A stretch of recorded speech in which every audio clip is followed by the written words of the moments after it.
Carasamba, Virgilio Rodríguez Macal. Capítulo 6. Hace 2 días, en un verdadero desasosiego, sentíame malhumorado y estaba decidido a irme de Livingston cuanto antes. Ya no hallaba qué hacer en aquel pequeño poblado, y los pocos amigos que tenía se me hicieron insoportables. Pedro se ausentó al día siguiente de la pesquería. Había por fin llegado a un acuerdo definitivo con el cliente para el equipo de campamento y juntos se fueron en el vaporcito del ferrocarril Verapaz hacia el Store, en donde se iba a verificar la entrega. Estaría ausente 2 o 3 días y yo decidí esperar tan solo su regreso para irme de la zona definitivamente. Ambulaba por las calles del heterogéneo Livingston, perdido entre la muchedumbre negra, mulata y samba, en donde los idiomas se mezclaban y degeneraban bárbaramente en un babel de español, inglés pésimo, quechí y caribe. Secretamente ansiaba ver de nuevo a Carasamba, y sin embargo, cuando me encontré con ella cerca del mercado, 2 días después de la pesquería, al verla en medio de unos vendedores de fruta, quise pasar desapercibido y traté de escabullirme. Ella me había visto y me alcanzó, tomándome por el brazo al abordarme. «No se vaya», me dijo en una mezcla de mandato y súplica. «Quiero hablarle». La gente nos veía pasar por las callejuelas sucias y a mis oídos llegaba el murmullo de sus comentarios. La muchacha iba a mi lado en silencio, mientras mis pensamientos saltaban en informe connubio de cosas encontradas. Sentíame contento de tenerla a mi lado y quería al mismo tiempo separarme de ella, decirle que se largara y me dejara en paz. Ella seguía todo gesto mío con ansiosa mirada, temerosa de lo que podría decirle. «¿Por qué me huye?», se atrevió a decir por fin. «¿Desde la playa?», prosiguió. «No puedo pensar en otra cosa, a pesar de lo rudo que ha sido conmigo». Yo la miré y vi sus ojos de frente. No pestañeó y sostuvo la mirada. En aquel momento estaba sincera y era presa de extraña agitación. «He tratado de verlo desde ayer», siguió diciendo. «A pesar de que el idiota de Borges hasta me ha prohibido salir mientras usted esté aquí. ¿Ya ve? Todos ven lo que usted no quiere ver». No hallaba qué contestarle. Decirle que estaba feliz de tenerla a mi lado, que a mí también se me hacía insoportables las horas con el deseo constante de encontrarla, que nos fuéramos lejos. Esto habría sido lo que sinceramente le habría dicho, si dejara de salir de verdad de donde mi juicio la tenía aprisionada. En vez de ello, seguí un rato inmutable para demostrar lo poco que me interesaban sus palabras. «Sepa usted, señora», le dije por fin en tono pausado y seco, «que no me interesa en absoluto lo que pueda sentir por mí y la opinión que de mí tenga. Lo de la playa no fue sino una locura momentánea, propiciada por las circunstancias y el ambiente. Soy hombre, y como tal, los sentidos trabajaron en mala hora, sobreponiéndose a mi voluntad. El hierro, o debilidad, o como usted quiera llamarlo, fue rectificado inmediatamente, y mi mayor deseo es no causarle mayores molestias en su vida, y que usted no las cause a su vez en la mía». Sentí inmediatamente haber dicho aquellas palabras. Con ellas creí alejar para siempre la tentación de la aventura. Pero, por esto mismo, algo dentro de mí se rebelaba. ¿Por qué aquellos prejuicios estúpidos cuando podía aprovecharme a mis anchas de esta deliciosa y diabólica criatura y dejarla después? Pero de nuevo la voluntad subconsciente actuó en mis músculos y me hizo caminar deprisa, casi a la carrera, dejándola rezagada. Cuando torcí en la próxima esquina, De soslayo le eché un vistazo. Habíase detenido en el lugar donde la dejé y me veía marchar con expresión de desconsuelo en su extrañísimo rostro. Llegué al hotel en un estado de furia inmensa. Furia contra el mundo entero, contra mí mismo sobre todo. No sabía, en definitiva, lo que quería y maldecíame en el fondo por haber cortado el paseo con la muchacha en la forma que lo hice. En la cantina ordené que subieran a mi cuarto una botella de whisky y minerales, y me puse a beber vaso tras vaso. No bajé a almorzar y seguí bebiendo. A media tarde pedí otra botella. El alcohol me había reconfortado grandemente. Entraba con suave facilidad y me quemaba las vísceras con calorcillo extraño, que después se extendía por todo el cuerpo y me ensanchaba el alma. Aspiraba el aire a pulmón pleno y me sentí ya mejor. Cada vaso me producía una sensación nueva de bienestar y una lánguida euforia se había adueñado de mí. ¿Qué me importa aquella hembra lujuriosa y maldita? Menos me importa el bandolero de Mr. Burgess, ni nada ni nadie. Yo era yo, bastante para mí mismo y para cualquiera. Reí a carcajadas en la soledad de mi cuarto. Cuando vuelva Pedro, me iré de aquí para siempre. Se acabaron las penas, las enfermedades y este maldito calor insoportable. Al carajo con todo y a gozar la vida en el extranjero. La América del Sur, sí. Me iría a Buenos Aires, a Santiago, a gozar de las mujeres hermosas y de mi dinero, alejado del caos de la guerra de Europa. Después, cuando ésta pasara, París, Londres, Madrid y de nuevo América, Nueva York, California, Miami. Estaba febril y espiritado, pero no borracho. Me sentía mejor que nunca y decidí dar un paseo. Bajé hasta el muelle en donde invité a un mulato a beber. Lo conocía desde que me sirvió de guía en una excursión de caza. Entramos a una cantina y bebimos ron del país. El aguardiente me quemó las entrañas y sentí los ojos vidriosos y relucientes, como los de un felino. De nuevo me iba invadiendo la cólera y el rencor. ¿Contra quién? El mulato era manso y fiel. No comprendía el incendio de mi espíritu y se asustó al verme belicoso. Entraron 3 negros y un blanco y me puse a provocarlos. Cuando uno de ellos contestó con una broma simple, un insulto mío, me puse de pie y tomando la botella por el cuello, me acerqué a la mesa donde estaban bebiendo. Al instante se levantaron y salieron corriendo. El cantinero no tuvo tiempo de cobrarles. «Deja que se vayan esos cayones», le dije deteniéndolo rudamente. «No te aflijas, que yo pago su cuenta». Debo de haber estado terrible, porque cuando volví a mi mesa, el mulato también había desaparecido. Bebí unos tragos más y regresé al hotel. Iba a subir directamente a mi habitación a darle fin a la botella de whisky, cuando algo me detuvo. El destino de ese día estaba ya escrito con letras de fuego. Decidí tomar un highball bien frío en la cantina antes de subir, y allí me dirigí. Había humo y ruido de voces, pero no quise ver a nadie. Pedí mi trago en el mostrador. Entonces me volví. En una mesa cercana estaba Borges y el comandante Juárez, y al lado de éste, Carasamba. La vi a ella con mirada insistente y burlona, y noté que se ponía pálida, tan pálida que el moreno subido de su faz desapareció por completo. Borges y su compañero también habían bebido, porque la botella en su mesa estaba casi vacía.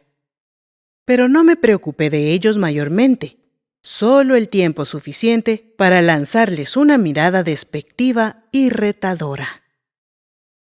Borges era peligroso. Algo dijo a su compañero en voz alta para que yo lo oyera, pero no alcancé a entender claramente que era un insulto. No cabía la menor duda. Ambos iban armados y detuve la mirada febril en la escuadra del extranjero, aquella misma 45 cuyos estampidos al dar muerte al tiburón volvieron a resonar extrañamente en mi memoria. Entonces tomé el resto del trago de un sorbo y me dirigí a la escalera para ganar mi cuarto. Al pasar frente al trío, oí que el comandante decía: «Déjelo, no vale la pena, ya se va, corriendo de miedo». Las sienes me palpitaron brutalmente y subí las gradas de 4 en 4. 2 minutos después, bajaba de nuevo. Esta vez venía despacio. Mis ojos veían con diáfana claridad, mejor que nunca, y una extraña tranquilidad me invadía. Repentinamente creí que todo el alcohol se había evaporado de mi cuerpo, como por encanto. Sentí los nervios firmes y el corazón latíame tan despacio como cuando hacía la siesta. Las gradas de madera gemían largamente a cada paso mío. En la cintura llevaba el ancho biricú lleno de tiros y por el lado derecho, muy caída, colgaba mi negra 38 especial, cuya culata tocaban suavemente las yemas de mis dedos. Cuando aparecí de nuevo en la cantina, algo extraño e imponente debía haber en mi figura, porque los criados desaparecieron y se hizo un silencio absoluto. Llegué al mostrador y pedí otro trago, que el cantinero me sirvió lleno de nervios. Entonces, con el vaso en la mano izquierda, me volví lentamente. Borges me observaba en silencio, pero su cara permanecía colorada e impasible. El comandante estaba pálido y se movió intranquilo en su asiento. Carasamba parecía una esfinge, con inmovilidad y color pétreos. «¡Levántese, perro maldito!», dije a Borges repentinamente. «Ahora quiero que vuelva a insultarme, inglés sarnoso, hijueputa». La mesa donde estaban sentados cayó volcada de un empellón. Un fuerte estampido sonó en el ámbito ahuecado de la cantina y sentí una quemadura en el hombro. Al instante, mi 38 comenzó a disparar. 1, 2, 3 veces. Borges se tambaleó un momento y cayó pesadamente sobre el canto de la mesa volteada. Yo estaba seguro que 2 de mis tiros le habían reventado la frente y el tercero le había entrado en el pecho. El comandante estaba de pie y a tiempo que Carasamba lo empujaba violentamente, sonó el disparo de su revólver, que hizo añicos el espejo del mostrador a mis espaldas. Entonces disparé los 3 tiros restantes y el comandante se volteó y cayó, lanzando un grito. Ya no vi nada más. Solo el humo de la cantina estaba frente a mí, como una niebla espesa. Abrí el tambor de la pistola y la cargué de nuevo, con toda calma. Al dirigirme a la calle, sentí la mano de Carasamba que me apretaba el brazo con fuerza, diciéndome algo. Yo la empujé brutalmente a un lado. En la calle, alguien me tomó de un brazo. La mano de un hombre. «Véngase por aquí, pero ligero», oí que me decían. La noción de que corría por las callejuelas arrastrado por alguien y que avanzábamos largamente. Después el ruido del mar golpeando en unos troncos. Y luego, el silencio. Capítulo 7. Cuando abrí los ojos, me pareció que aún no había despertado de un profundo sueño. Me costó trabajo volver a la plena conciencia, ya que mi cerebro se empeñaba en mantener un extraño embotamiento. Poco a poco se fue haciendo la luz en mis confusas ideas y por fin vi claramente. Hallábame acostado en un catre de lona. Alguien me había desvestido, pero me encontraba en ropa interior y tapado con una colcha desteñida. Estaba en una covacha de madera que poco a poco fui reconociendo. Por el hueco de la puerta entraba la luz del sol y vi el brillo verdioso del agua a escasos metros de la casucha. Quise incorporarme en el catre y un dolor agudo me lo impidió. Entonces me di cuenta de que el hombro izquierdo lo tenía fuertemente vendado. La gasa estaba limpia y me consolé al no ver en ella manchas de sangre. De golpe recordé todos los acontecimientos últimos y el corazón me dio un vuelco. En ese momento apareció la cara de Pedro en el hueco luminoso de la puerta. «¿Ya despertó, patrón?», me dijo entrando con rapidez y yendo a sentarse a mi lado. «¡Ah, mi bueno e inseparable Pedro! Cuánto he agradecido aquella su recia amistad y aquella su calma, que fue para mis horas de zozobra y lucha balso benéfico y vivificante». Se inclinó y me examinó los ojos detenidamente. Luego me palpó la frente con su mano amplia y callosa. «Ya no hay calentura», dijo sonriendo. «Lo que debe haber es una goma terrible». Se fue a un cajón que hacía de mesa y sirvió medio vaso de whisky de una botella, el cual vacié de un sorbo. «¿Qué tal se siente?», me preguntó con su voz profunda y suave. «Ahora bien, con ese trago». «¿Qué estoy haciendo en la covacha de la Nacantel?». «Lino, el mulato, lo trajo pa' acá. Dice que anoche, después que salió de la cantina del muelle, ya iba picado, y al cabo de un rato se fue pa'l hotel, a ver si usted quería emprestarle unos pesos, pero que anduvo rodando por la puerta sin atreverse a entrar, porque dice que usted estaba mero lillero y le daba miedo. En eso oyó los plomazos del pleito, y cuando se asomó a ver qué había pasado, todavía alcanzó a ver las últimas pataleadas del comandante, y que usted se acercaba a la puerta de la calle tambaleándose y con el cohete en la mano. Entonces la salada mujer esa lo había querido sostener y usted la levantó de un empujón. Entonces Lino lo agarró del brazo y le dijo que corriera con él y se lo fue trayendo a trompezones hasta aquí. Usted tenía la camisa llena de sangre y al nomás llegar aquí se cayó al suelo. Y entre la Cantel y él lograron por fin encaramarlo al catre y desvestirlo. Nadie los vio porque era la hora de comer. No había nadie en la calle y se vinieron por la oscurana. Le sacó pisto de la bolsa y mandó a la Cantel a comprar vendas y medicina, y entre los dos le lavaron y le curaron la herida. ¿Era grave la herida? No tanto. La bala le pasó llevando un tanto así de carne por encima del hombro. Fue pura potra que no entrara más debajo, y si no es porque estaba jalado, el riendazo lo hubiera botado al suelo. No se olvide que fue con 45. Después le dio calentura fuerte, y la Cantel comenzó a hacer brujerías, y le dio a tomar un caliente de hierbas del monte, que lo hizo sudar toda la noche. Todavía hoy a mediodía, que fue cuando yo volví, y el mulato me fue a encontrar al muelle, pa' contarme todo. Lo vine a hallar hirviendo, pero la Cantel dijo que pa' cuando se despertara ya iba a estar bueno, y así parece que fue la voluntad de Dios, porque ya está fresquito.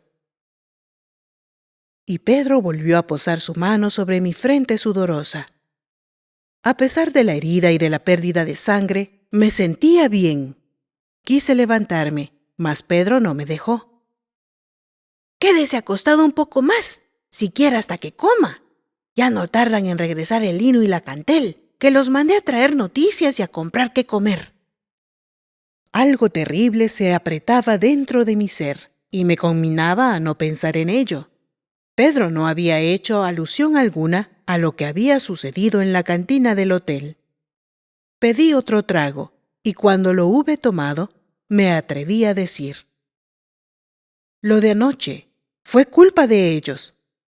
También estaban socados y me insultaron. abusando que yo no llevaba arma. Entonces me fui a mi cuarto y bajé con el revólver. ¿Qué pasó por fin después de todo? Ya sabía yo eso, por las declaraciones de los criados. Dicen todos que ellos lo provocaron a usted, que usted todavía se quiso ir para arriba y que al pasar el comandante le dijo que era un miedoso y entonces usted regresó armado, que el gringo disparó primero, hiriéndolo, y que entonces usted contestó el fuego, que también el comandante le tiró a usted primero y que si no es porque Carasamba le da un empujón a tiempo, lo mata. ¿No se salvó ninguno? Esta pregunta la hice con toda el ansia de mi alma. ¿Qué se iban a salvar? El gringo murió instantáneamente.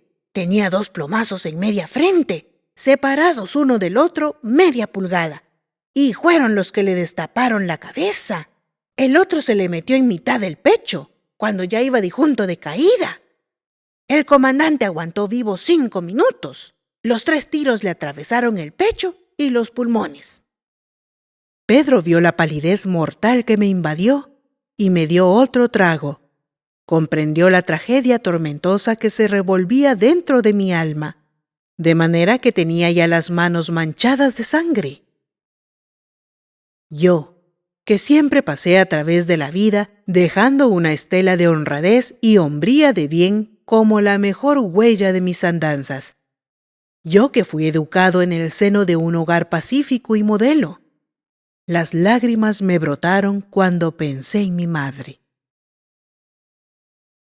Pedro pareció leer el luto de mi espíritu. «No se aflija, patrón», me dijo suavemente. «Usted no tuvo la culpa. Fue pura defensa propia. Todo es por la maldita mujer esa. Ya se lo había dicho yo, que estaba salada y lleva la perdición de los hombres. Lo malo es que el cónsul inglés puso el grito en el cielo y vino hoy en la mañana para el entierro, que acaba de ser, acompañado del jefe político desde Barrios, y está furioso. Ya sabe que, desde los pleitos por Belice, está echando leche como los sapos y dice que exige que lo capturen a usted. También el jefe ha dado orden de que lo agarren, no solo por lo del gringo, sino por lo del comandante, que a más de ser autoridad, era pariente suyo. Bueno, que me capturen. Fue legítima defensa y ya lo probaré. Dios guarde, patroncito. A ver cómo van a pintar los hechos en Guatemala, y peor si lo juzgan en Barrios. No se olvide que el presidente no perdona eso de los balazos y las muertes. Es mejor que huyamos, pero ¿pa' dónde? Pedro se paseó como buscando inspiración. Al rato entró el mulato con la cantel, la bruja quechí, a quien yo había ido a buscar en cierta ocasión para que atendiera a mi cortador de madera que le tenía más fe que yo a los médicos. Le había pagado bien aquella vez y desde entonces me tenía buena ley, como decía Pedro. Estreché la mano de Lino y le di las gracias. Él tan solo me miró, sonriéndome con sus dientazos albos. «Ya ve, patrón», me dijo por fin. «Yo ya sabía que iba a ser algo muy mal usted. Le dio mal trago». Tomé otro whisky y un caldo de huevos con apazote, que pronto me preparó la vieja, quien según murmuraciones de Pedro, tenía amores con el mulato, logrados a fuerza de brujería, hechas con un sapo cocido por la boca y un retrato de Lino claveteado de alfileres en el corazón y en los sentidos. Después me contó que el entierro había estado muy concurrido, que solo al gringo lo habían sepultado en Livingston y que el jefe político se llevó al comandante para entregarlo a la familia en Puerto Barrios, que Carasamba no había ido al entierro y que la gente hablaba mal de ella porque todas sus declaraciones fueron en favor mío, que en el pueblo todos estaban de mi lado, pero que la mujer no debía haber declarado a favor del hombre que había matado a su marido y que finalmente me andaban buscando por todas partes y ya se habían ido varias patrulladas al monte y con el jefe político iba a echarme al día siguiente de toda la montada encima. Nadie sabía mi paradero. Los criados del hotel y el cantinero declararon que me vieron salir, pero que no se atrevieron a atajarme porque había cargado de nuevo el revólver, y desde entonces nadie me había vuelto a ver más. Me buscaban en las casas de los pocos amigos que tenía en la población, pero la mayoría creía que había huido por el río y se había telegrafiado a San Felipe, al Estor y a Izabal, en las márgenes del lago, ordenando mi captura. Noté de pronto que la Cantel estaba nerviosa. Quería decir algo y no se atrevía. «Vos, Cantel», le dije secamente y ya de pie, paseándome por la destartalada pieza de un lado a otro. «Vos sabés algo y no lo decís. Dios te guarde si has dicho dónde estoy». La india emitió una serie de sonidos raros, manifestando así su protesta. «Ay, vos, patroncite, ¿dónde iba yo a acusarte vos pa' que te lleve el policía? Vos sos güenne y tenés fe en el costumbro del Cantel y pagás güen piste. Yo no decir nada a nadie, solo que...» La india vacilaba, presa de verdadera nerviosidad ante la mirada severa y escrutadora mía y de Pedro. «¿Solo qué, desgraciada?», gritó Pedro amenazador. El mulato también estaba cerca de ella, y por la mirada que le lanzó, comprendí que ni todos los sapos y los alfileres de su costumbro le iban a librar de morir atragantada entre las manazas de lino, como hubiera dicho dónde me encontraba yo. La india se asustó de verdad. «No vayan a hacer nada a mí, yo contarte vos, patroncite, y vos, Pegre, y vos, don Line. Resulte que yo tener buena marchante, pagar también buen piste, esta mujer Carazambe llamar muchas veces na Cantel, pa' hacerle el costumbre a ey. Hoy timprane yo ir verla pa' llevarle hierbites y polvo de gusano encantade, que el otro día me encargó pa' hacerle brujería de amor a un su hombre que diz que la dispreseye. Cuando entré a su casa, ella está en su cuarto y diz que no durmió, diz que no querer salir saludar gento, que llegar verdi junte. Me diz que no le importaba de un caraj el tal su maride y que ya no quería mis hierbite y mis polvite de gusane, que el hombre que quería se había ido pa' siempre, y se puse a llorar y me diz que el tal su hombre eras vos mesme, patroncite. Cuando me dije tu nombre, quedarme asustada y oye notar mi cara de suste, y entonces ella agarrarme de la trenza y decirme que yo saber dónde vos estás, patroncite, y que ella darme muche pistes y yo decirle pura verdad.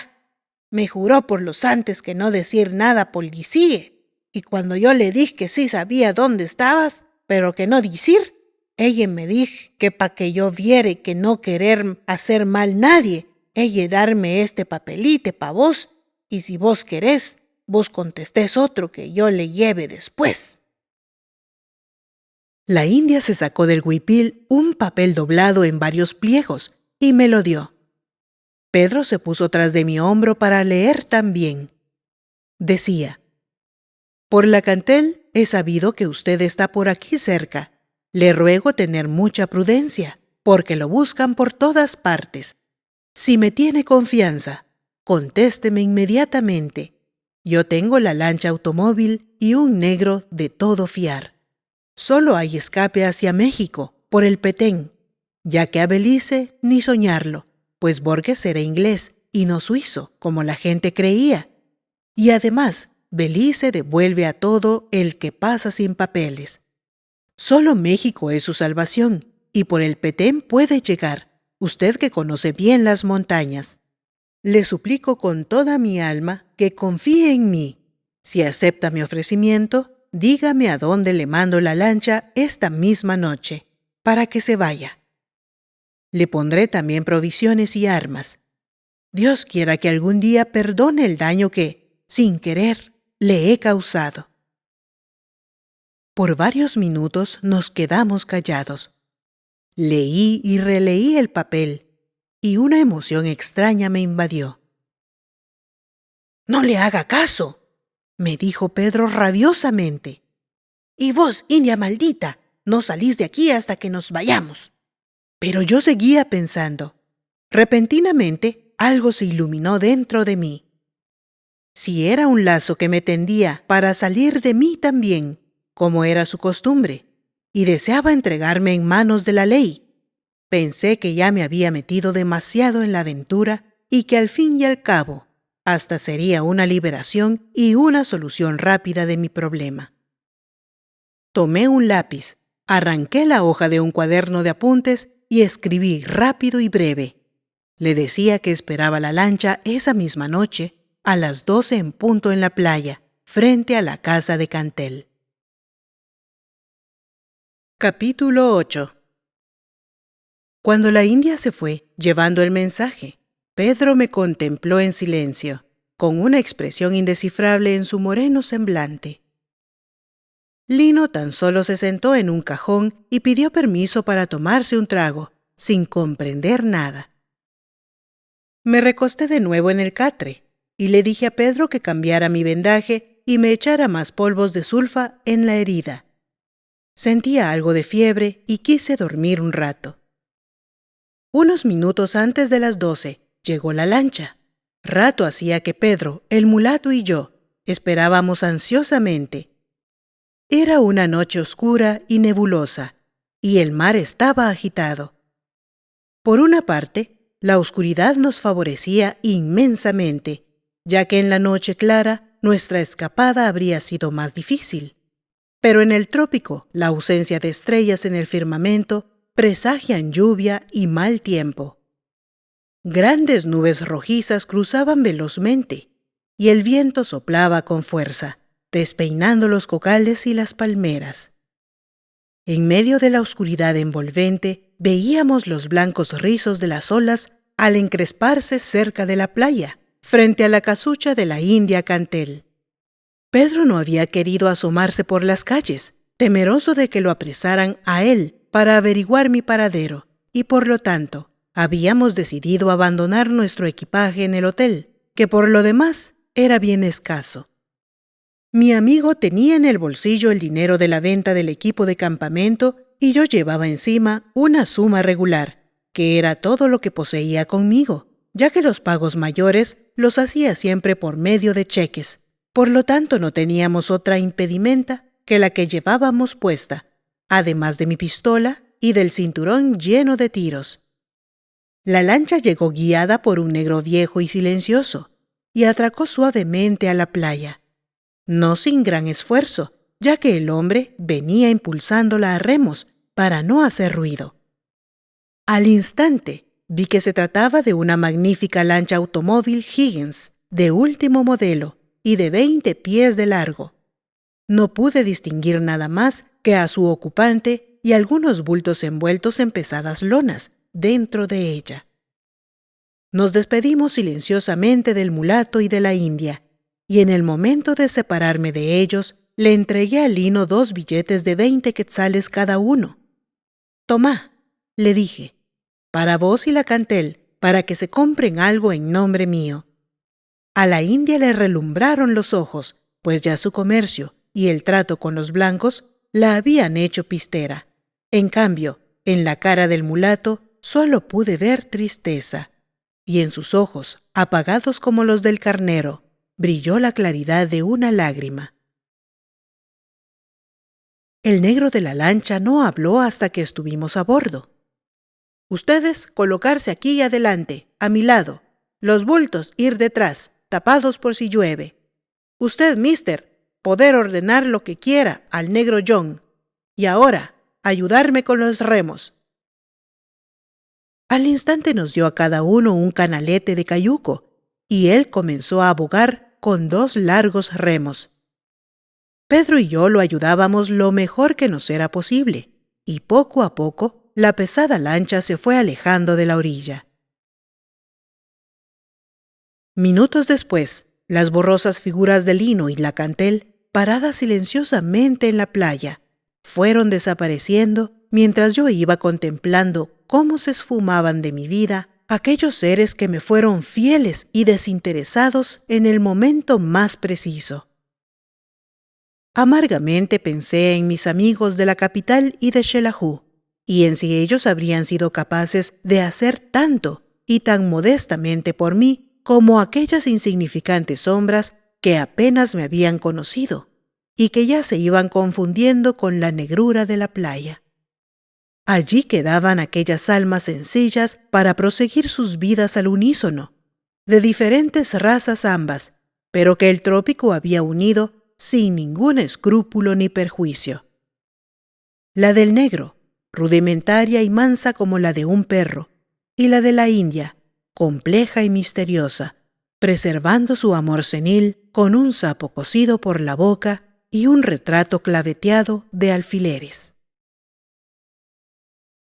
Seguimos alejándonos, y más afuera nos era dificultoso avanzar con los remos, pues los rizos blancos que viéramos desde la orilla se habían convertido en olas de regular tamaño. La embarcación cabeceaba y nuestros canaletes, manejados torpemente, puesto que no era lancha propia para remos, iban rozando continuamente las bordas. En silencio fuimos desfilando frente a las luces de Livingston. La corriente del río nos ayudaba bastante y el negro John iba guiando la lancha hacia la izquierda para doblar el minúsculo cabo que separa la barra del Dulce con la bahía. Media hora después había desaparecido Livingston con sus luces tragadas por la línea negra de la tierra y el mar. El parpadeo intermitente de los 3 faros se veía a lo lejos y por fin, en el horizonte, a nuestras espaldas, apareció el lucerío de Puerto Barrios. Entonces el negro John dejó de remar. «Esto ser suficiente ya», dijo con su voz garrasposa. «Aquí ya no oírse motor». Oprimió el starter y la máquina arrancó. Al instante comenzamos a correr por el mar en dirección a Belice. La lancha era magnífica. A pesar de lo picado del mar, avanzaba con una velocidad tal que nos hacía dificultosa la respiración y nos obligaba a buscar cobijo bajo el parabrisas.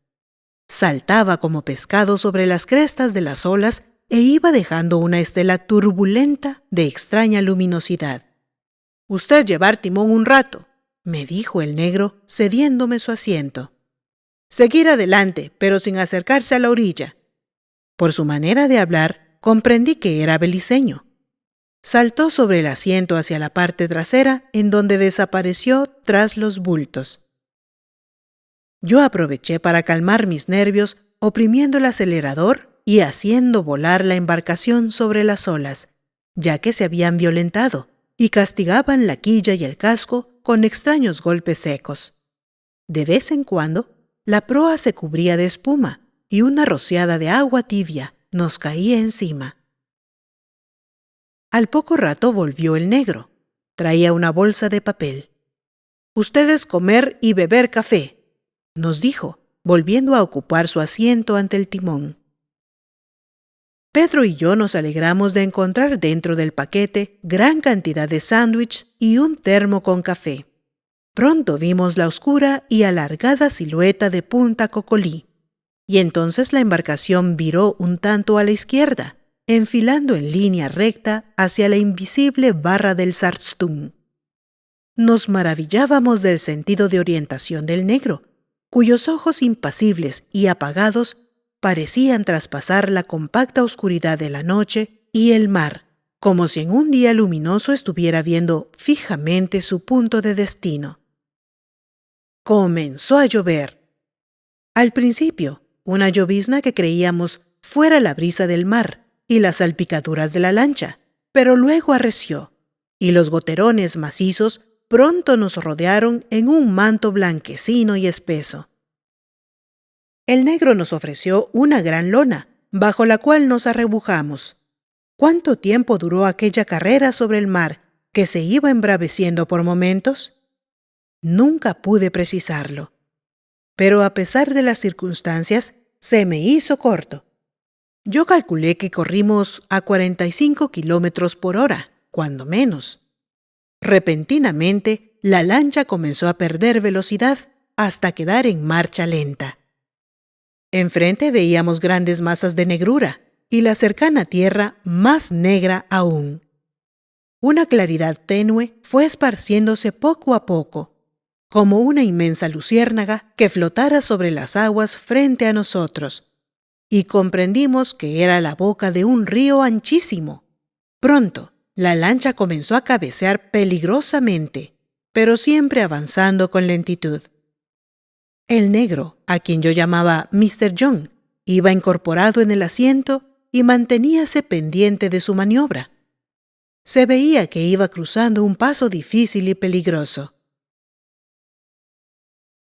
Habíamos comenzado a penetrar el río y la barra tenía un oleaje violento.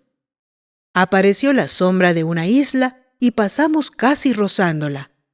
Estaba cubierta de manglares y tan cercanos a ella pasamos que oímos esos extraños ruidos, como pequeñas explosiones causadas por el sinnúmero de cangrejos y moluscos que pululan en el intrincado raicero. La lancha saltaba peligrosamente y en varias ocasiones creí que íbamos a volcar. Mr. John sonreía entonces para darnos ánimos. Hoy no estar barra muy mala, después ponerse peor. Noche negra, muy mala para caer dentro del mar. Tiburonero alborotarse con la lluvia. Poco a poco se fue aquietando el agua y la isla quedó atrás. Habíamos entrado en pleno río y sus márgenes se veían oscuras. La lluvia cesó repentinamente y a través de los volantes tules de las nubes brillaba de vez en cuando el chispazo de una estrella. No se veía ninguna montaña, tan solo sombras de una selva baja que supimos al instante se trataba de un inmenso manglar. La lancha se fue haciendo hacia la margen derecha, con el motor funcionando apenas. Parecía que no avanzábamos e íbamos casi rozando los manglares de la costa beliceña. En el lado opuesto aparecieron unas lucecillas. «La aldea de Sarstún», dijo el negro. «Por eso ir yo muy despacio, muy silencio, para que ellos allá no oírnos. Hay telégrafo para Livingston, usted sabe». Hasta ese momento nada había dicho yo a Mr. John y nada había preguntado él. Parecía que sus instrucciones las tenía precisas. Cuando hizo la observación del telégrafo, comprendí que sabía todo: el motivo del viaje, su misterio y objetivo. ¿Sería de fiar, como había asegurado Carasamba? No había tenido tiempo de meditar sobre mi extraña situación. Aquella lancha, propiedad sin duda del hombre a quien había matado la noche anterior, me sacaba de las fauces de la autoridad de Livingston y me iba llevando, a través de parajes desconocidos, hacia una meta aún más ignorada. ¿Hasta dónde me lleva ahora?, pregunté un poco tímidamente. «Seguir adelante hasta lugar seguro donde poder dormir un poco», fue la respuesta inmediata. A pesar de la lentitud, pronto una vuelta del río apagó las luces de la aldea y entonces, paulatinamente, comenzó la lancha a acelerar su marcha hasta volver a correr. Aunque ya no con la velocidad que traíamos en el mar. Al poco rato aparecieron otras luces en el lado guatemalteco del río, como pequeñas fogatas. «Este aldeíte llamarse La Vaca», volvió a explicar el piloto. Nos manteníamos siempre pegados a la costa beliceña. El río era anchuroso y calculé una distancia de 400 a 500 metros de orilla a orilla. Un rato después, Mr. John viró hacia la margen opuesta. Íbamos rápidamente hacia tierra, y yo creí que encallaríamos en ella, cuando ésta se abrió en otro camino de agua y repentinamente la lancha desembocó en una especie de bahía.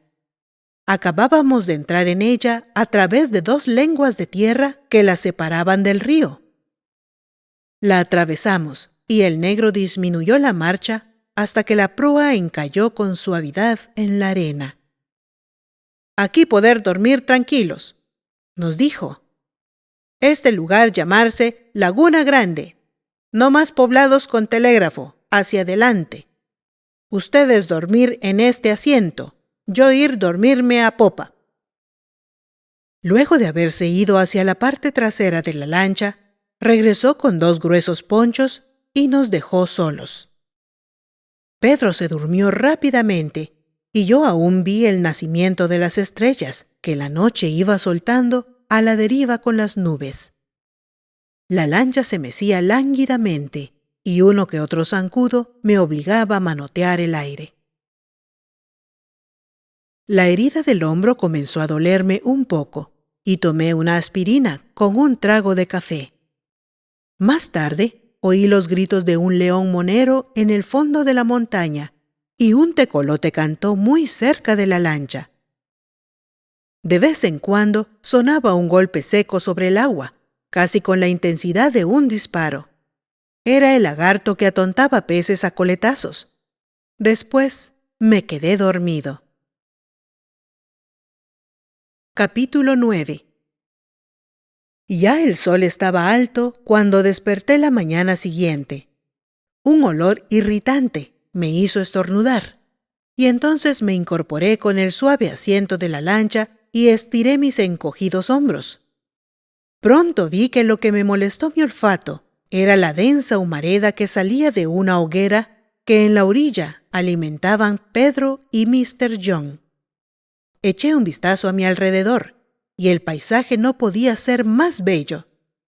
La laguna, o bahía del río, no era tan grande como me había parecido en la noche, y de forma circular. La salida hacia el río quedaba a popa de la lancha, y era bastante estrecha. El agua clarísima, estaba tranquila, como en una taza, y en la superficie cercana de la orilla crecían los lirios y las anchas hojas de nab, cuya floración se empinaba desde el fondo hasta asomar sus amarillas faces sobre el agua. De vez en cuando, un pez plateaba con su lomo la tersa superficie, y los rayos del sol se quedaban retozando un rato en las amplias ondulaciones que se iban extendiendo hasta mecer las flores de nab de las orillas. La tierra cercana al río estaba cubierta de manglares, verdinegros y eternos manglares, cuya vida se gesta en el légamo del fondo para después subir muy altos hasta ofrecer su ramazón tupida a la caricia del sol y del cielo, cumpliendo así con la evolución darwiniana. En la parte donde nuestra lancha se encontraba al ancla, la tierra se elevaba en suave declive y hasta cubierta de vegetación de tierra firme. La hoguera ardía bajo un pequeño bosque de cocales de distintos tamaños. Varios platanares lucían sus hojas de un verde sano y brillante, y después, más atrás, se anudaba la vegetación en una selva altísima y tupida, en donde los líquenes y las parásitas ponían la única nota cambiante en la uniformidad oscura e impresionante de los enormes árboles. El día estaba hermosísimo, y vi las bandadas de garzas blancas y morenas cruzar los 4 ángulos del cielo con el perezoso batir de sus alas, que el sol hacía brillar con más intensidad de colorido. El trino de 100 tonalidades brincaba de rama en rama, como si los árboles fueran goteando en notas la lluvia de la última noche. De vez en cuando venía del fondo del monte el grito de las pavas y la algazara de una bandada de chachas. Sentíame contento y ensanché el pecho, aspirando el aroma incomparable de la tierra húmeda y del vaporcillo que el sol iba arrancando al monte circundante. Me desvestí rápidamente y me lancé al agua. Algo exquisito me envolvió por completo y nadé buen trecho sumergido, gozando con el fresco vigorizante que iba a quitarme los últimos dolores de mi herida y de la mala posición en que había dormido. Cuando salí a flote, vi que Pedro me observaba desde la orilla con una cara de profundo disgusto. Creí que se disponía a reprocharme el que me hubiera lanzado al agua haciendo caso omiso de la herida y su vendaje. Me dirigí hacia la orilla dispuesto a reírme de él. Cuando asenté pie y me disponía a salir, Pedro me contuvo. No vaya a salir así, desnudo, me dijo con extraña seriedad. Regrese a la lancha y vístase. Hay moros en la costa. Fue tal su gesto de seriedad y su apariencia de enojo que me quedé un rato inmóvil y en silencio. Y luego me zambullí hasta la barba. ¿Qué diablos pasa? Nada, que no eran solo bultos lo que venían brincando con nosotros en el oleaje de anoche. ¡Mire! Se volvió hacia el interior del monte y mi vista siguió a la suya. Una exclamación no santa salió con toda espontaneidad del fondo malo de mis entrañas. Del lindero de la montaña, abrazando una carga de ramas, se acercaba Carasamba. Su cabello lo mantenía peinado a la española y venía ataviada con una camisa a cuadros y pantalones de lona azul. Cuando vio mi cabeza sobre el agua, echó a correr hacia la laguna y botó su carga al pasar junto a la hoguera. Después vi que levantaba el brazo y me lanzaba una alegre mirada, sonriendo con la más feliz de las expresiones. «¡Buenos días, Aragán!», me gritó festiva. «¡Ya era hora!». No quise oír más. Y esta vez mi zambullida fue prolongada y profunda, pasando bajo el casco de la lancha y saliendo por el lado opuesto. Como una lagartija mojada, me arrastré al fondo de la lancha y me vestí precipitadamente sin secarme, procediendo luego a deshacerme del negruzco y empapado vendaje. Examiné la herida y vi que tenía un buen aspecto. Luego, llamé a Pedro para que me echara sulfas y me pusiera vendas limpias. Un cúmulo de ideas se atropellaban en mi cabeza.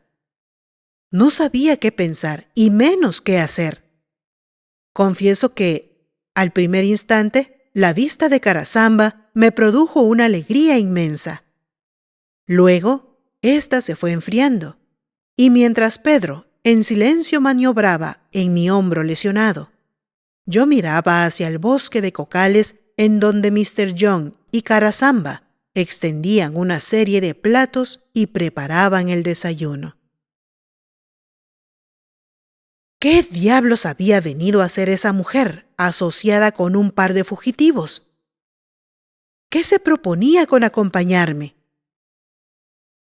El pensamiento de todo esto me tenía perplejo. En un principio creí que, por premeditación o por azar, estaba contenta de que yo le hubiera librado de Borges, ya que persistía en creer que ella buscó el choque entre nosotros. Había salido tan bien de mí, ya fuera que yo desapareciera en las selvas peteneras o en el extranjero, o que cayera en manos de la justicia. ¿Qué hacía, pues, siguiéndonos en nuestro incierto destino? Luego, poco a poco, fui contemplando la posibilidad de que aquella mujer caprichosa, acostumbrada siempre a que los hombres la persiguieran como lobos hambrientos, podría creerse enamorada y no estuviera satisfecha sino hasta lograr el triunfo sobre mis sentimientos.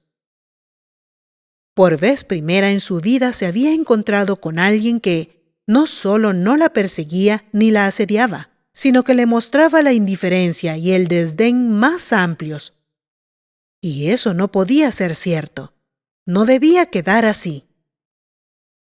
Mientras más pensaba en el problema, más me iba halagando la idea de mantenerla cerca de mí. ¿Qué mal podía ya hacerme? Estábamos lejos de toda civilización y pronto nos encontraríamos, cual míseros átomos, en la inmensidad inhóspita del Petén, en donde el hombre manda, en donde el macho es amo y señor. No sería, por cierto, desagradable llevar a una hembra hermosísima de compañera y una mano femenina para las tareas de campamento. Así pues, cuando Pedro terminó de vendarme, me encontraba con el ánimo mejor dispuesto.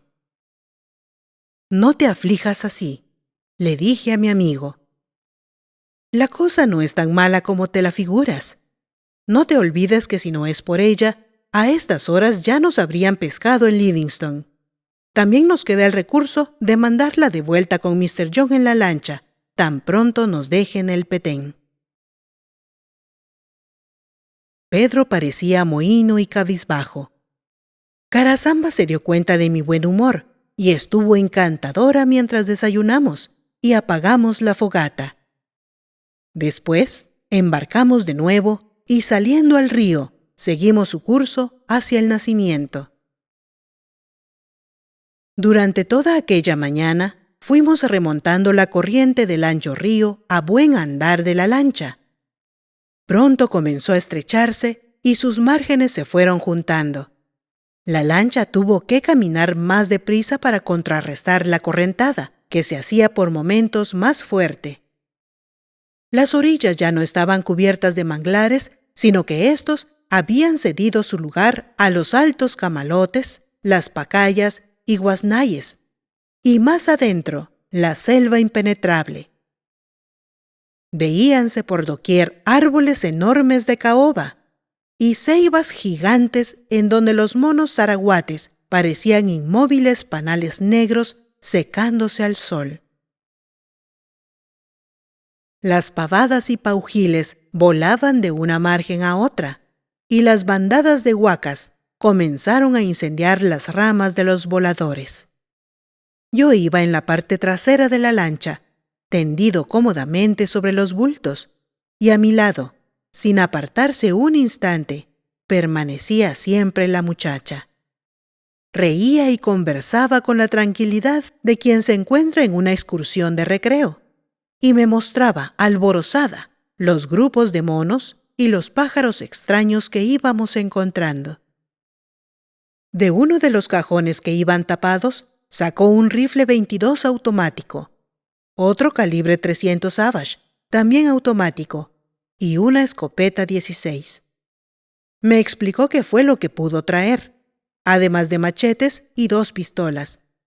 Para todos había munición en abundancia, y no pude menos que agradecerle sinceramente esta providencial ayuda. Reía a cada instante y me aseguraba que íbamos a estar muy contentos, pues se había preocupado de que no nos faltara nada. Comida en abundancia, conservas en lata, hamacas con mosquiteros, etcétera, etcétera. Yo apenas hablaba.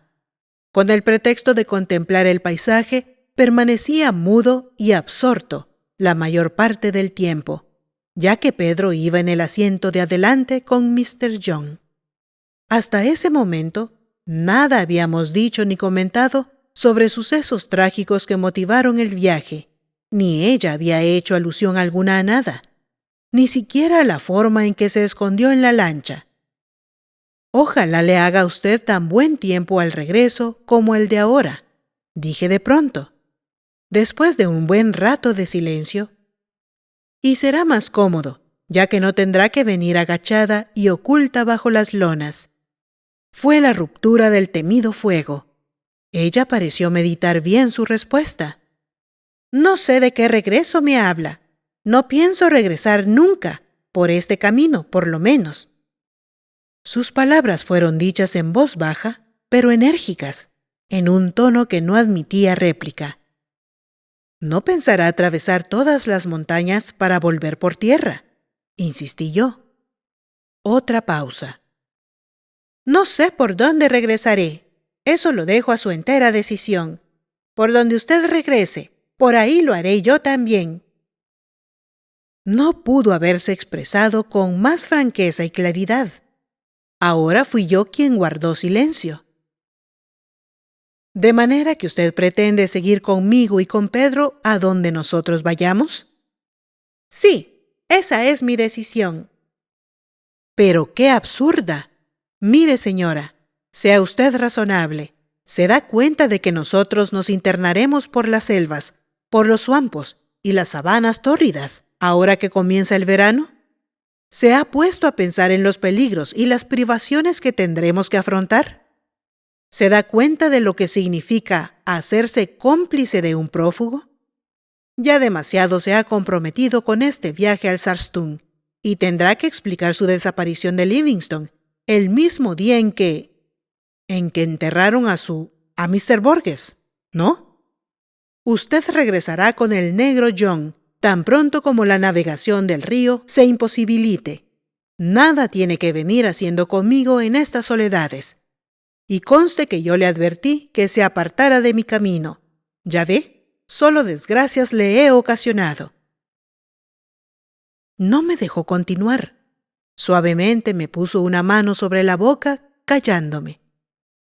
Sus ojos se levantaron hasta los míos y me miró profundamente. Aquellos ojos divinos estaban llenos de lágrimas. «No diga eso», me dijo temblorosa. «Yo he sido quien le he traído desgracia. Siempre la traigo a todos y créame que esa es la única vez en mi vida que lo siento hasta el fondo del alma». Su rostro estaba tan cercano al mío que sentí su cálido aliento, y un deseo loco de besarlo me invadió, pero me contuve. Afortunadamente, en ese momento, Pedro saltó de su asiento a la parte donde íbamos nosotros y me pidió que lo ayudara con 2 grandes latas de gasolina que venían bajo las lonas. Al cabo de unos minutos habíamos vaciado el combustible en el tanque de la lancha, que no interrumpía su curso ni por un instante. A mediodía almorzamos con sencillez, sin detenernos. De vez en cuando encontrábamos uno que otro cayuco tripulado por varias personas. Eran negros y gente del campo, pescando con anzuelos o fisgueando chumbimbas y lagartos. Se impulsaban con canaletes y cuando el viento soplaba, iban veleando con confra de palma. En ciertos parajes donde el suelo de las márgenes se elevaba y el río corría encajonado, encontramos una que otra ranchería. La gente corría a la playa a vernos pasar y nos decía adiós con las manos en alto. Evidentemente, el espectáculo de una elegante y rapidísima lancha era para ellos de extrema novedad. Temíamos poco que tuvieran noticias de nosotros, ya que no había telégrafo ni otra comunicación que la de los cayucos y las lanchas del gobierno o de las compañías bananeras que ocasionalmente remontábanse hasta esas alturas. La tarde fue calurosa hasta que el sol se fue apagando entre un burbujeo de nubes carmesí. Antes del ocaso llegamos a nuestro destino. Acabábamos de dejar atrás, en la margen izquierda, la confluencia del río Chocón y el Sarstún, y a partir de ese momento supimos que la margen opuesta pertenecía al Petén y no ya a Belice. La corriente se hizo turbulenta y la anchura y profundidad del río escasas. Íbamos bajo una bóveda de remaje, formada por la palazón de ambas orillas que arriba se entrelazaban, y la luz del sol poniente apenas alumbraba ya. Atracamos a la margen derecha, en el primer lugar adecuado que encontramos, en donde una vuelta del río formaba remanso. El estruendo de la correntada se oía ensordecedor más arriba, y supimos por Mr. John que más lejos no podíamos avanzar, porque los rápidos de gracias a Dios estaban cercanos. Bajamos los bultos que habían de servirnos y comenzamos a examinarlos y a separarlos. Eran demasiados para ser transportados por nosotros. La muchacha se había excedido en provisiones y demás pertrechos, que nos hubieran sido de mucha utilidad y habrían evitado grandes incomodidades en caso de haber contado con algún animal de transporte. Con experiencia de viejos conocedores, fuimos separando lo que nos sería de utilidad indispensable, y en un costal pusimos las provisiones de boca, 2 lámparas, una de mano y otra de cabeza, pilas, tiros de rifle y cartuchos de escopeta, algunos utensilios de cocina, cubiertos y una caja de latón llena de medicinas. Apartamos y cargamos las armas y Pedro y yo nos ceñimos un machete, con su vaina cada uno. Mr. John tenía que regresar a la mañana siguiente, y con él Carasamba. Había un zancudero terrible que brotaba por todos lados. Salían las legiones del agua, del monte, bajo la hojarasca húmeda. Nos hacía insoportable el trabajo de descargar la lancha, y si no hubiera sido por varios frascos de loción Fleet que previsoriamente había traído la muchacha, creo que nos habrían desangrado. Pedro se llevó la linterna de mano y se metió entre el monte. Al rato volvió, diciendo que había encontrado un lugar seco y más despejado, en una pequeña colina. Allí no había tanto zancudo y era mejor lugar para dormir que el interior de la lancha, en donde los zancudos nos matarían. Recogimos el costal de las provisiones y el otro donde venían 4 hamacas de guindar. El resto de las vituallas que sobraban las metimos de nuevo en la lancha. El lugar encontrado por Pedro era excelente. El sol lo había calentado durante todo el día y estaba seco, ya que era una plazoleta natural en la cumbre de una colina de escasa altura. Colgamos las hamacas con sus respectivos mosquiteros y encendimos un alegre fuego. Mr. John se puso a preparar la cena, ayudado por la muchacha, mientras yo, alejado del grupo, examinaba las armas y fumaba. Separé los tiros de distintos calibre y decidí que yo llevaría el 300 Savage y Pedro la escopeta. El rifle 22 nos lo turnaríamos, puesto que yo tendría que cargar también el costal con nuestras 2 hamacas, y mi capataz, el de las provisiones. Había decidido que la muchacha regresara al día siguiente con Mr. John. Mientras caminábamos alrededor del fuego, se lo dije. Mañana de madrugada se va usted con Mr. John de vuelta. No sabe lo que agradecemos este gran favor que nos ha hecho. Y si no es ofensa, me gustaría pagarle el costo de todo el equipo que nos llevamos. Mi tono era amable pero firme, con toda la consistencia de una decisión tomada irrevocablemente. Mr. John miró a Carasamba y noté en su rostro, morado como el caimito, una expresión de burla. Carasamba también pareció fijarse en él, y por un instante vi un relámpago peligroso en sus ojos cuando devolvió la mirada al negro. Pero no dijo nada. Se encogió de hombros y bajó la vista, dedicándose a comer. Yo la veía allí, sentada, y la luz de la hoguera le daba una apariencia irreal. Los pantalones no hacían sino resaltar más las formas de su cuerpo, y las sombras de las llamas brincaban nerviosamente sobre las turgentes redondeces de sus pechos, que pugnaban contra el encierro de la gruesa camisa. Cuando Pedro oyó la noticia de la partida de Carasamba, se puso locuaz y decidor, como por encanto. Repentinamente volvió a ser el mismo Pedro de siempre, y hasta bromeó, y contó un chiste que yo le había oído en varias ocasiones, y que hizo que Mr. John casi se cayera en el fuego, de la risa. Carasamba le dirigió una mirada que causó frío. Aquellos ojos magníficos brillaron con tal intensidad que creí ver en ellos, con el reflejo de la hoguera, la fosforescencia de los del tigre. Comprendí en ese momento que Pedro habíase ganado un enemigo mortal y peligroso. Aquel no la podía soportar, también lo sabía yo, pero el odio de Pedro para con una mujer no encerraba ningún peligro. En cambio, yo estaba triste. Duro me era reconocer que la comida de la próxima noche iba a carecer del encanto de ésta. No sería sino el hecho de alimentarse bajo aquella bóveda verde e interminable, por tener fuerzas y seguir adelante, arrastrándonos como insectos bajo la solemne y embrutecedora grandeza de la selva. Ya no habría interés en la fogata triste, alimentada con ramas húmedas. Las sombras no tendrían ya dónde brincar tentadoramente y solo me producirían la nostalgia de un recuerdo. ¿Por qué no la dejaba seguir conmigo? ¡Qué caramba! Ella lo quería, y yo no tenía que hacer más que aceptar su compañía. Si deseaba atar su suerte a la mía en una aventura, no debía yo impedírselo. Pero mi educación saltó al frente y se opuso a la tentación. Aquel vetusto caserón de Xelajú, con su constante predicar de bien y sus sermones de caballerosidad quijotesca y estúpida. No, Carasamba se iría con Mr. John al día siguiente.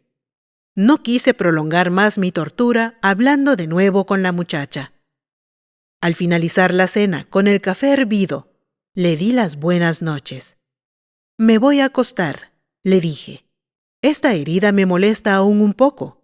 De madrugada, cuando nos levantemos, nos diremos adiós.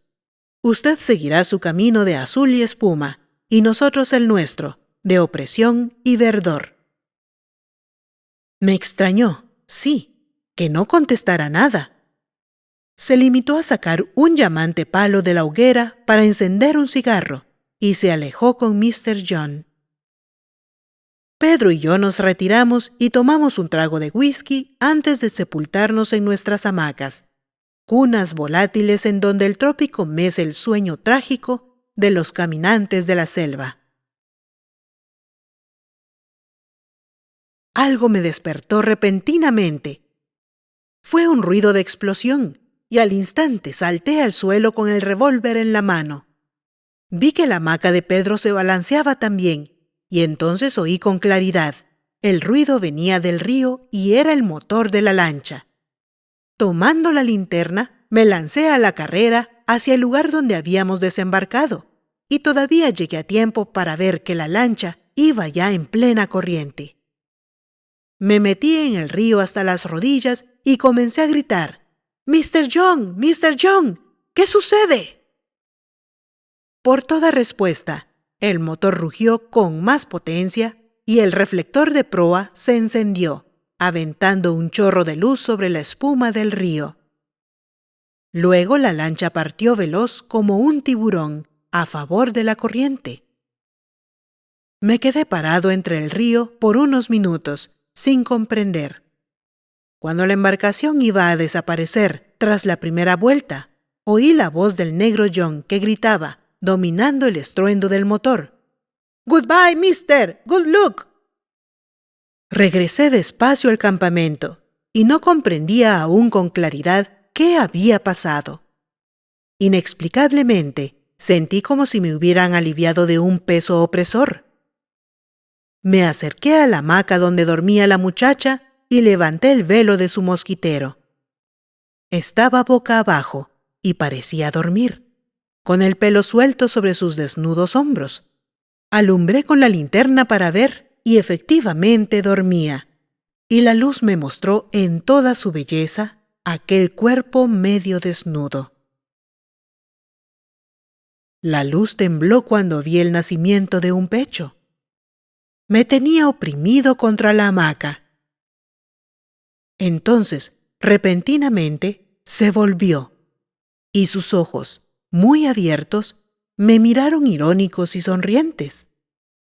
Apagué la lámpara instintivamente al vuelco del corazón, cuando vi que ella se daba vuelta sin tratar de cubrirse el pecho.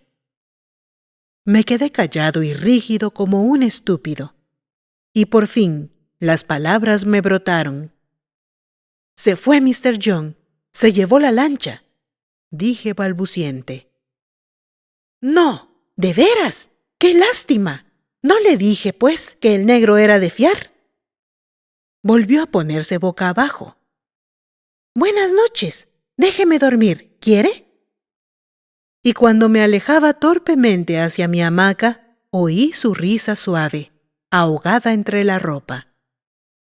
La hamaca de Pedro estaba quieta y me acosté. Las estrellas se colaban por el mosquitero y me hacían burla con el guiño de sus ojos.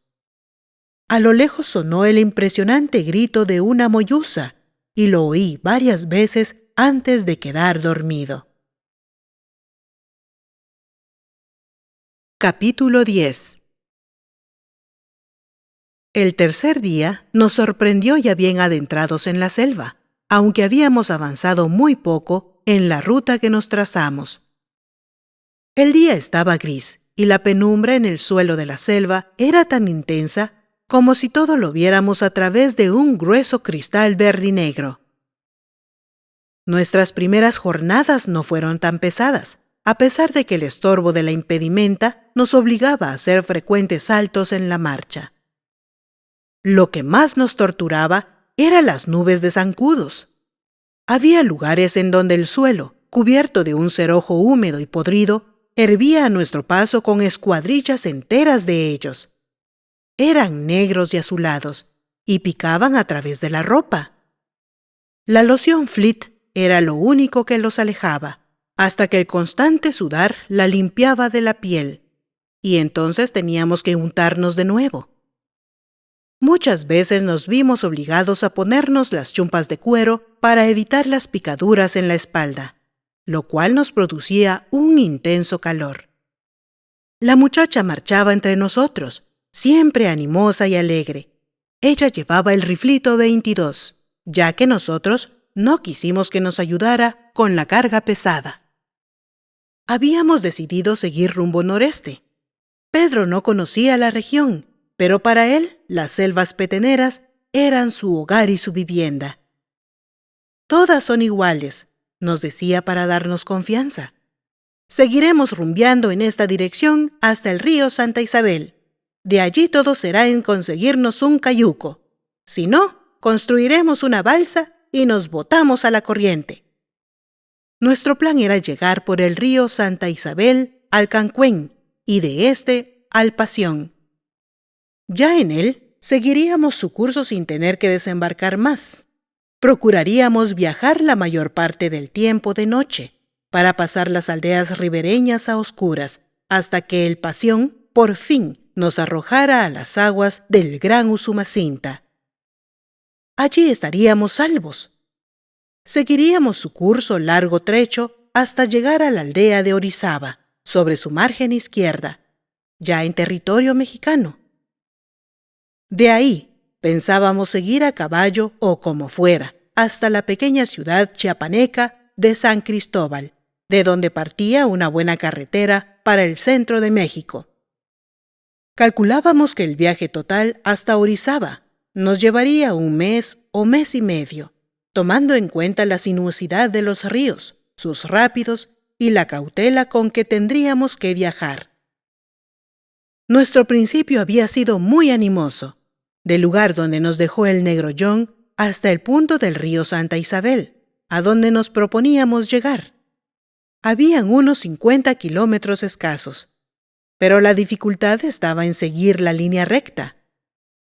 A cada instante nos veíamos obligados a hacer grandes rodeos para evitar los suampos que aún permanecían llenos por el invierno que acababa de pasar, los boscajes tupidos y güiznayes y verdaderas murallas de espinosos bizcoyoles.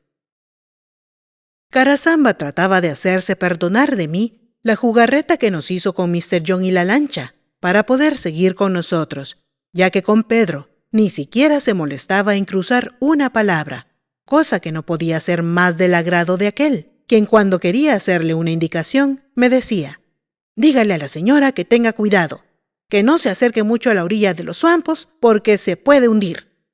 Dígale que no se adelante, que se puede ir entre un ciguán. Dígale que mire dónde pone el pie, por las culebras».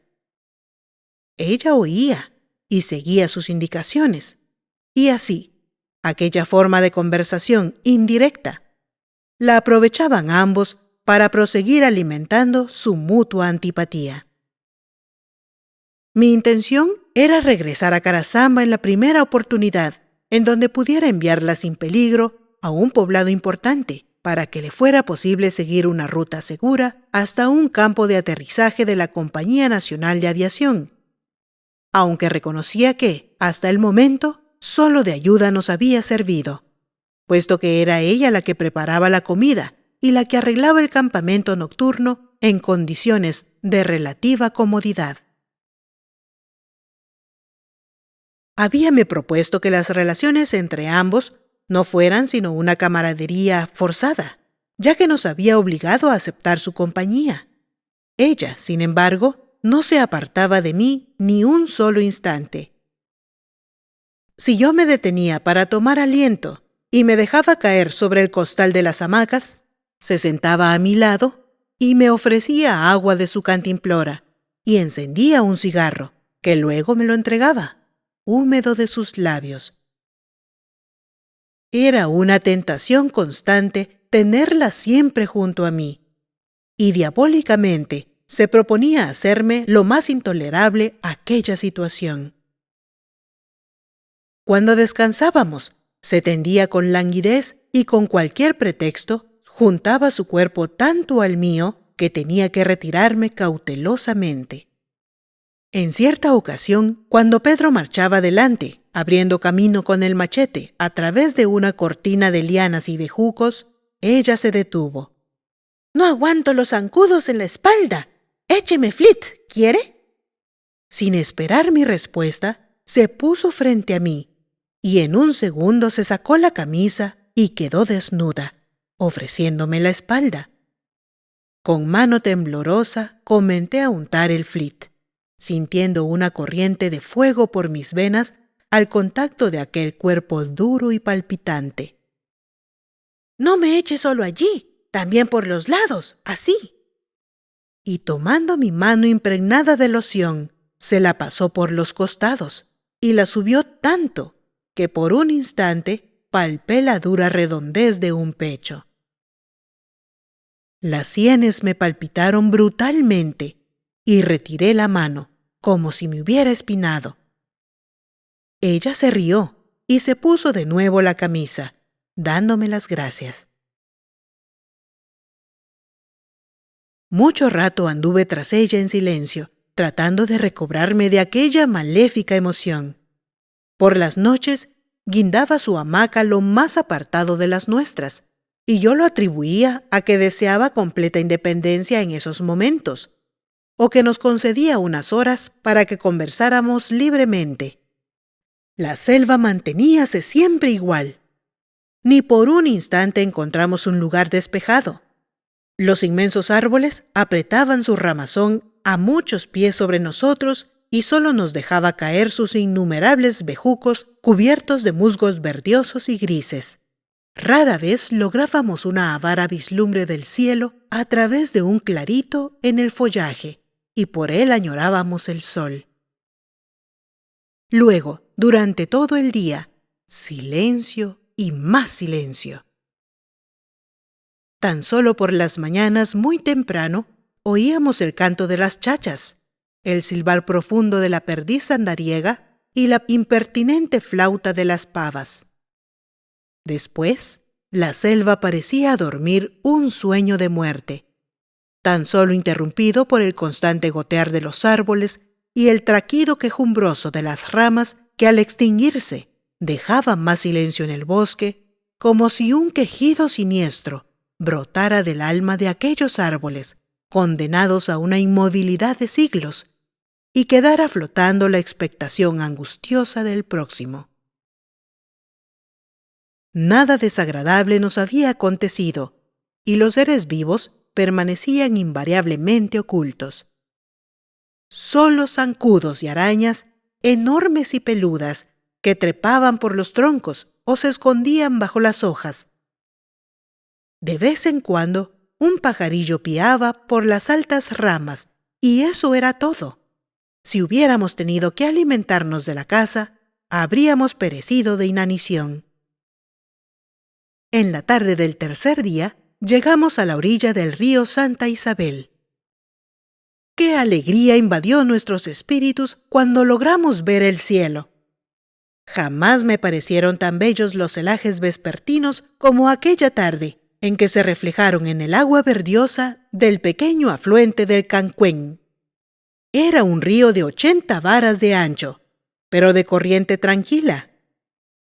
Medimos su profundidad y alcanzaba 6 pies a pocos metros de la orilla, puesto que en aquel lugar ya traía el caudal de sus afluentes, el Chirujao y el Chischovets.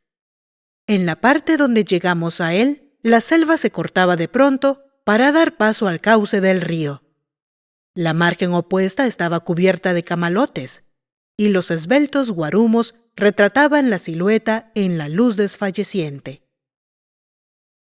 Instalamos nuestro campamento en forma más estable y por si llovía, procuramos hacer una especie de sombrajos sobre nuestras hamacas, ya que teníamos que buscar un cayuco por las inmediaciones o construir una balsa. Por primera vez durante el viaje, salí de noche a recorrer las márgenes del río. Llevaba la linterna de cabeza y el rifle 300.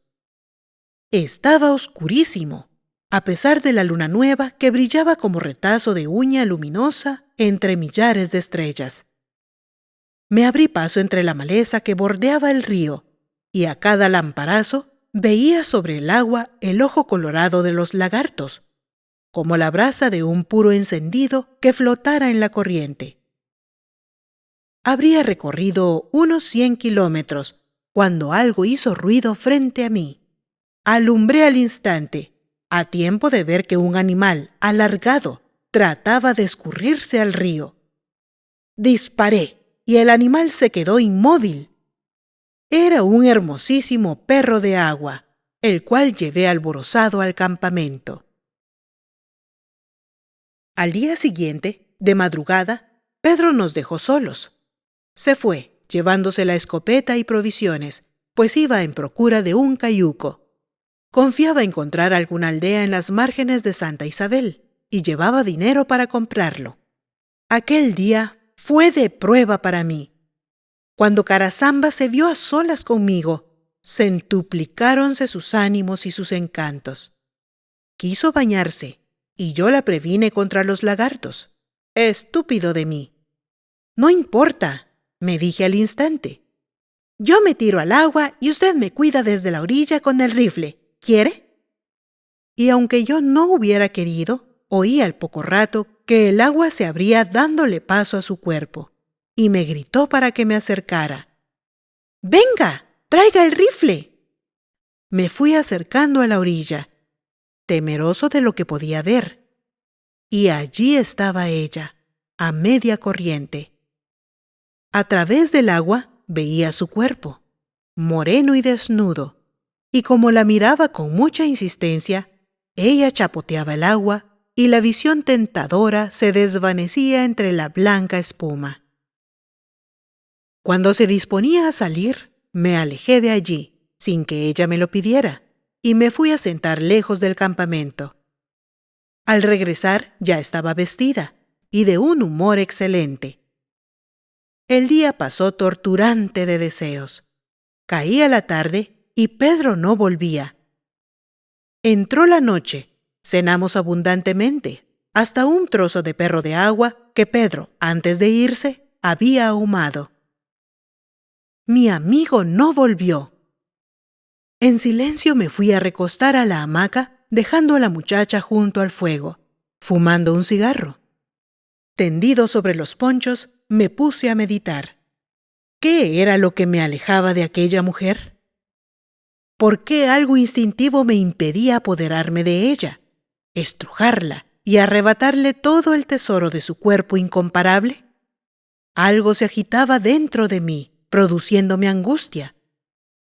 Le tenía miedo, un miedo loco e imposible de explicar. Me aterraba el pensamiento de aquellos ojos que sabían transformarse en los del tigre y que habían visto tanta sangre. Creo que hasta llegué a pensar si no sería ella un caso de sadismo criminal y que gozara destruyendo a sus amantes. Trataría de matarme después de entregarse a mí con toda la voluptuosidad del ansia de sus sentidos que yo tenía contrariados. El aire soplaba con extraña dulzura y la brisa del río y el humo de la fogata había alejado los zancudos. La noche era tranquila, solo se oía el canto de los grillos y el chapoteo de los peces en el agua. De pronto se movió mi hamaca. Carasamba se había sentado junto a mí, quejándose dentro del mosquitero a mi lado. Mirábame fijamente con la cara inclinada. Se fue acercando más y yo no me moví. Un cosquilleo horrible martirizábame la columna vertebral. Vi sus ojos muy cerca de los míos y luego su boca se abrió sobre mis labios en un beso apasionado y rabioso. La estrujé con locura y ella me echó su cuerpo encima. La tenía tan apretada que sentí el crujir de mis huesos sobre su carne. Y entonces ella, en un frenesí concupiscente, maniobró para deshebillarse el cinturón, y oí el roce de su mano tratando de quitarse el pantalón. Aquella fue la última y la más cruel de mis resistencias. Repentinamente la empujé y la tendí en la hamaca a mi lado. Luego salté fuera del mosquitero y salí corriendo al interior del monte. No me detuve hasta que la oscuridad me hizo tropezar con un árbol. Allí me quedé largo rato sintiéndome miserable y temblando, como si el paludismo hubiera hecho presa de mí. Cuando volví al círculo iluminado por el fuego, mi hamaca estaba vacía.